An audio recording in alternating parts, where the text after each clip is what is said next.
Assalamualaikum warahmatullahi wabarakatuh. Pada video kali ini saya akan menjelaskan materi tentang tunagrahita.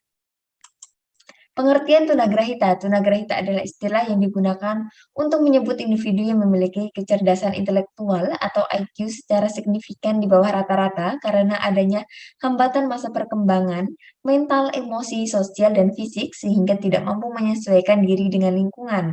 Anak tunagrahita memiliki keterbatasan mental yang perlu dididik dan dilatih untuk beradaptasi dengan lingkungan sekitar. Mereka membutuhkan dukungan yang lebih dari orang tua dan lingkungannya agar bisa hidup mandiri. Oleh karena itu, anak tunagrahita membutuhkan layanan khusus yang disesuaikan dengan kemampuan mereka. Menurut Sumantri, tunagrahita adalah istilah yang digunakan untuk menyebut anak yang mempunyai kemampuan intelektual di bawah rata-rata. Karakteristik tunagrahita menurut Sumantri ada 3. Yang pertama yaitu keterbatasan inteligensi, yang kedua keterbatasan sosial, yang ketiga yaitu keterbatasan fungsi mental. Klasifikasi tunagrahita menurut Sumantri, yang pertama yaitu tunagrahita ringan, memiliki IQ antara 69 sampai 55, mereka masih dapat belajar membaca, menulis dan berhitung sederhana sampai tingkat tertentu, biasanya hanya sampai pada kelas 4 sekolah dasar. Yang kedua yaitu tunagrahita sedang, memiliki IQ 54 sampai 40. Mereka dapat mengurus diri sendiri seperti melindungi diri sendiri dari bahaya seperti kebakaran, berjalan di jalan raya, berlindung dari hujan dan sebagainya. Yang terakhir yaitu tunagrahita berat, memiliki IQ 39 sampai 25, kemampuan mental maksimal yang dapat dicapai kurang dari 3 tahun atau 4 tahun. Anak tunagrahita berat memerlukan bantuan perawatan secara total dalam berpakaian, mandi, makan, dan lainnya. Berikut ini ada beberapa faktor penyebab tunagrahita menurut Aprianto. Yang pertama yaitu faktor keturunan, yang kedua gangguan metabolisme gizi, yang ketiga infeksi dan keracunan, yang keempat trauma dan zat radioaktif, yang kelima masalah pada kelahiran, yang terakhir yaitu faktor lingkungan atau sosial budaya. Model pendidikan khusus bagi anak tunagrahita, yang pertama kelas transisi, yang kedua sekolah khusus, yang ketiga program terpadu, yang keempat program sekolah di rumah, dan yang terakhir, yang kelima, yaitu pendidikan inklusi.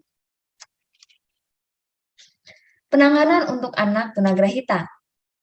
Yang pertama yaitu tetapkan rutinitas secara konsisten, contohnya membuat jadwal aktivitas sederhana seperti berpakaian, mandi, makan, akan membantu anak belajar melakukannya dengan baik. Yang kedua yaitu memasukkan anak ke sekolah khusus, sebab anak tunagrahita memiliki kemampuan intelektual yang cukup rendah dan membutuhkan orang lain untuk menemaninya di sekolah. Yang ketiga yaitu mendidik anak perlahan dan sabar. Yang keempat, berikan aturan dengan bertujuan agar mereka memahami dan mengingat apa yang perlu mereka lakukan. Dan yang terakhir yaitu yang kelima, menerima dan beradaptasi dengan kondisi anak.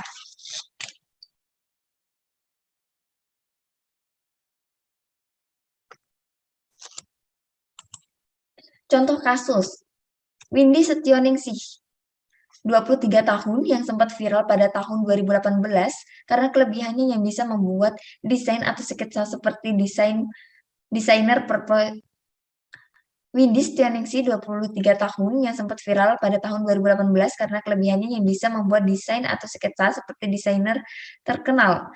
Windy adalah anak tunagrahita dengan IQ di bawah 90. Windy suka menggambar dari kecil dan belajar secara otodidak. Windy menggambar tanpa menjiplak, tanpa memikir, tanpa menghapus, dan mengalir begitu saja. Namun hasil gambar yang didapatkan simetris kiri kanannya. Pendidikan Windy hanya sampai kelas 4 sekolah dasar. Windy termasuk anak tunagrahita yang memiliki kecerdasan di bawah rata-rata. Namun pihak sekolah menganggap bahwa Windy tidak mampu mengikuti pelajaran dengan baik. Windy berusia 23 tahun, tetapi tidak bisa membaca dan hanya mampu berhitung sampai angka 20 saja. Saat ini Windy bekerja sama dengan desainer ternama yaitu Ivan Gunawan dan Karya hasil kreatif Windy dijadikan motif hijab milik Ivan Gunawan yang diberi nama Manja.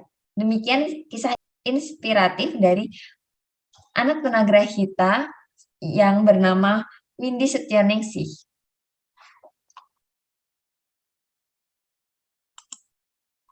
Demikian yang dapat saya sampaikan.